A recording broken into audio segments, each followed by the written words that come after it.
Over the past few weeks, we've discussed how each of us is like a driver in a car. Who we are is our mind and is like the driver. Our car is our brain. To get where we want to be, we have to drive the car we have. And sometimes it has issues like engine problems, or speed issues, or braking issues. Certain brain events have affected our cars. Last week, we discussed the second biggest change that occurs with children and is between the 3rd and 4th grade, between the ages of 8 and 10 years old.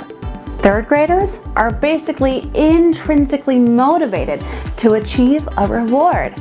However, 4th graders are extrinsically motivated to avoid a punishment. 3rd graders are open to guessing answers when asked questions, and if they're wrong, they'll try again. 4th graders begin to only answer if they know it's right, and if they're wrong, they begin to shut down. What punishment are they avoiding? Kids learn the easiest way to get an affirmation is through laughter, but they try to get the laugh at someone else being wrong, at someone else's expense. This is the moment when most people lose their creativity. It's been shown that the #1 attribute of creative people is that they believe they are creative. We are all creative. We all have a brain that naturally looks for connections to grow and create something new. The only reason why we aren't creative is we intentionally hold ourselves back from trying something new.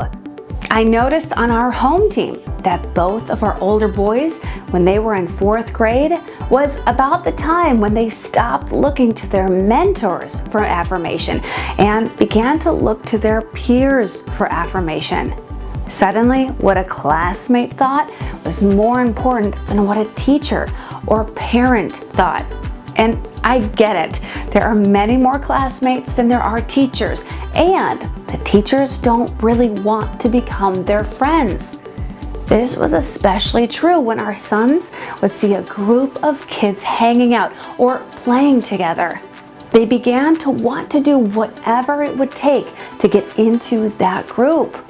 We could see the group was made up of insecure preteens rather than adults, so the number of kids secure enough to give affirmations was extremely low. At this point, we could see that they began to value the lack of negative comments more than direct affirmations. The kids bond and feel an affirmation by focusing on one kid and speaking negatively about him or her, which is bullying. My husband and I also started recognizing that the stories of most of the creative people in the world often involved not having friends at this age. These people chose to remain creative and isolate in order to avoid bullying. What can we do to reverse this and get the creativity back? If you enjoyed this video, please like and subscribe to stay connected.